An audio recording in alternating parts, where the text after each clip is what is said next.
Shabbat Shalom. Good morning, everyone. I'm Rabbi Jenny Greenspan for Congregation Beth-El Zedek, and I am excited to be doing our Torah Talk this morning, our dual Shabbat and Shabbat Hagadol. So we are in the Shabbat that leads into Pesach, into Passover, an unusual one this year in that it is Shabbat right before Pesach is actually the day of our day before Pesach. So I'm going to actually end up talking about that a little bit with our Torah talk this morning, looking both at our Torah portions and just the layout of it with the calendar.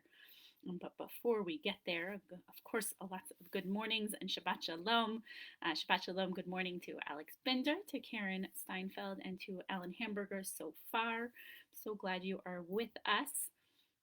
And as usual, if you don't have an Etz Chaim Chumash on hand or any other Chumash on hand, just go ahead and go over to our website, bez613.org, and select the virtual Shabbat resources. Scroll down to the Torah Talk resources. You're going to end up just back here, and you'll see the Etz Chaim link for today's Torah reading, which is Parashat Tzav. And it is the Maftir and Haftorah are for Shabbat Hagadol, for that final Shabbat before Passover begins. And I see Marty Lip has joined us. Shabbat Shalom. Good morning. So say Shabbat Shalom to all. And I want to dive in a little bit. But I see the seagulls too. Shabbat Shalom. Good morning. I'm going to dive in a little bit. This Torah portion is a very interesting one. That it does a lot of the details about the Kohanim. Shabbat Shalom, welcome Michael Kahn, and the priests and what they're supposed to do and how they're supposed to react. It's also a special one to me. This is my sister's bat mitzvah Torah portion. So she was, I won't say how long ago, that's her business, but this was my sister's bat mitzvah Torah portion, and begins with a lot of the commandments about sacrifices, when to do them, how to do them, and how to clean them up, which I think is kind of an interesting coincidence with our calendar this year, with it falling the day before Passover. So that's going to be kind of my rolling theme, working with both what the Torah portion is and the fact that we begin Pesach, we begin Passover this evening with our Seders. So welcome and Shabbat Shalom to everyone. I see Julia Whitehead and Phyllis Luger as well. Shabbat Shalom, and welcome to both of you as well. So I want to start at the very beginning of this Torah portion. So if you are following along in Etz Chaim Chumash, whether on the PDF or on a physical book, I'm on page 613, which is a good number. 613. If you are using a different Chumash, I'm in Leviticus chapter 6, starting with verse 1. And we have Vaydaber Adonai el Moshe lemor tzav et Aharon vet banav lemor zot Torat ha'olah. Hi ha'olah al mukdah al hamizbeach kol halayla ad haboker. Ad haboker esh hamizbeach tukad bo. We say, God spoke to Moses saying, command Aaron and his sons, we mean the priests. This is the ritual of the burnt offering. The burnt offering itself should remain where it burned on the altar all night until morning, while the fire on the altar kept going on it. This is where I think it is an interesting connection of these opening verses to the fact that today is also Shabbat Hagadol, often called that, originally called that based on in the Haftarah Shabbat Hagadol.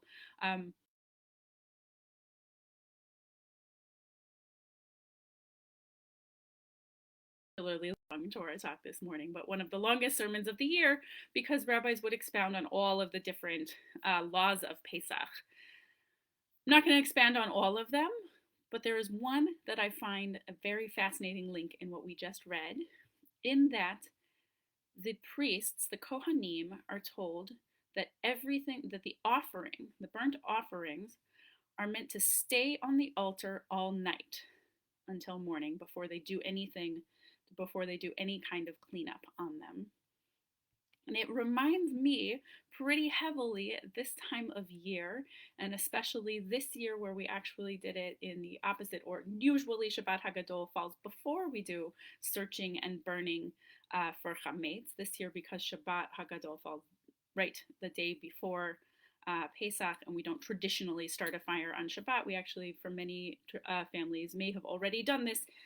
We did the searching on Thursday night and burned yesterday morning, burned all of our chametz that was found in our homes. Because in the Talmud, we say, Shma mina ein biur chametz ela sreifa. The removal of chametz, the removal of leavened bread, is performed only by burning. So here we have in our Torah portion the priests who are doing their burnt offerings, and that has to stay until morning. If you'll notice, when we do the search for chametz, we find it, we gather it, we use a candle. One of my teachers taught me we use a candle so that we look at it differently. It doesn't look quite this, we don't have the same perspective on our homes. The shadows move differently. We find it differently.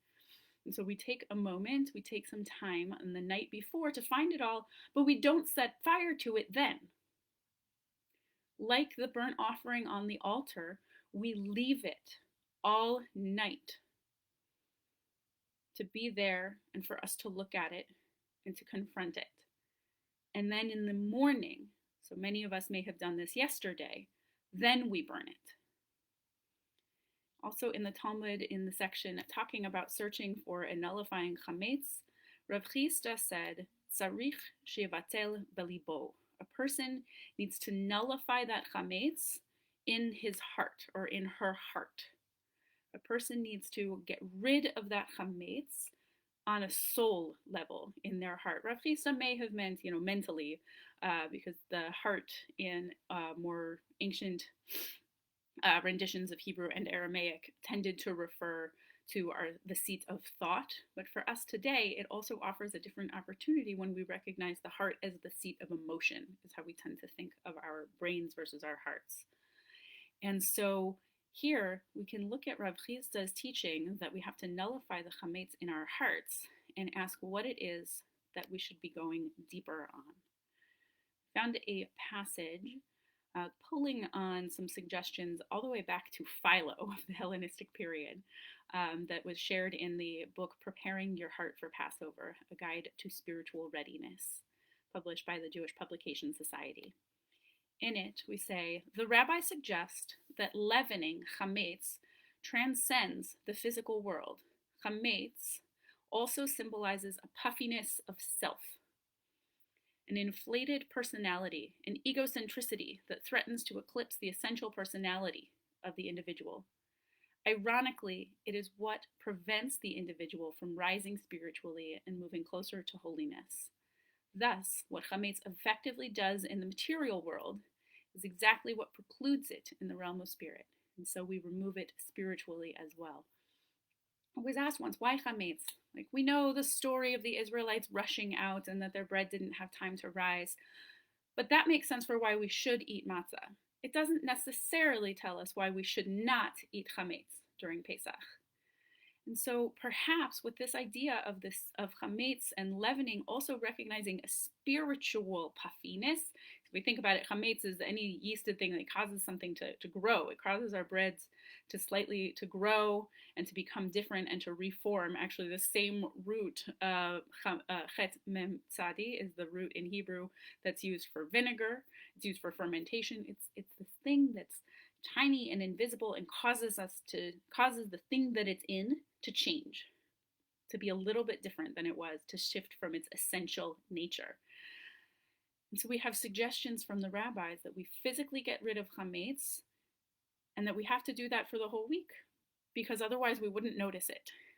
And so we should also spiritually get rid of chametz. And I think this year we have an interesting opportunity in that we've done the physical search and nullification of the physical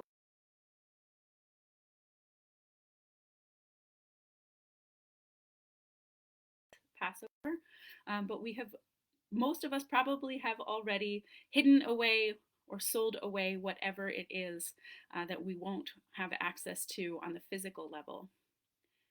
And so the Talmud also suggests, and the rabbis suggest, if we look at the chametz belibo in our hearts, that we also do it physically. And our Torah portion notes that the priests themselves, if you look at the next verses, the priests themselves are the ones who later do the actual cleaning. They change their clothes so they don't get their good clothes dirty. I think I spoke on that last year. And even the priests, every single person is responsible for keeping the cleanliness of the Ohel Moed, of the tent of meeting, because every single person, no matter what status in society, has to do the spiritual work of participating in holiness. So I think this year, when we're remembering things that are left on the altar to be confronted and then gotten rid of, we should do the same with this extra day of opportunity to be getting rid of our chametz. We may have already gotten rid of our physical chametz in our homes. I think we should take advantage of this Shabbat Hagadol, to also take a moment to get rid of the spiritual chametz within ourselves. So this Pesach, take some time this Shabbat and say, what this Pesach do you need to set aside spiritually? What in yourself is shifting your soul just a little, just subtly shifting you away from your truest self? Is it an arrogance? Is it a pride? Is it anger? Is it a grudge that you can't let go of? Is it a sadness you are trying to push away rather than feeling to begin healing? Is it an anxiety about something that you can't control? What is it that you need to release? So let's take this extra day of Shabbat. Take a spiritual candle and search through your soul. Look at each nook and cranny and find what it is that you need to pull out, to put in front of yourself and to confront, so that you can release it, whether by spiritually burning it away or simply letting it fly away in the wind, so that you can enter this year's Pesach ready for freedom, so that you can enter in tonight at your first Seder with joy and with meaning and with freedom. So say Shabbat Shalom. Thank you so much for those who've joined. Thank you so much for the Sclares. Thank you, Shabbat Shalom, to Jody Zucker and to Jim Roth. And happy spring, Shabbat Shalom, to Cheryl Toof. I'm so glad to see all of you. I hope we can continue on our journeys of seeking out our spiritual chametz and letting it go as well. And I hope you will all join me and Cantor Melissa. It's 10 o'clock. This week we will be on Zoom for our Shabbat morning services. A little change from usual, but due to the storm a couple of nights ago, some power outages disrupted our live stream system, and we want to make sure we have the time to get it back. So for this week, we will instead say, please join us on Zoom. If you have the congregational emails, the one that went out yesterday afternoon should have the links. Otherwise, I think on the virtual Shabbat page should also have the link to join us on Zoom. So we will actually get to see you a little bit this Shabbat morning, which will be a lovely little bit of a change of pace, even is shifting things around a little bit yet again. We'll say Shabbat Shalom. I hope we find the freedom to let ourselves roll with what we can't control. I think that's the spiritual chametz that I'm giving up, is the want to control of things. And we're rolling with what we have, and I look forward to seeing you soon. We'll say Shabbat Shalom and Chag Sameach, and I will see you in about 15 minutes at 10 o'clock.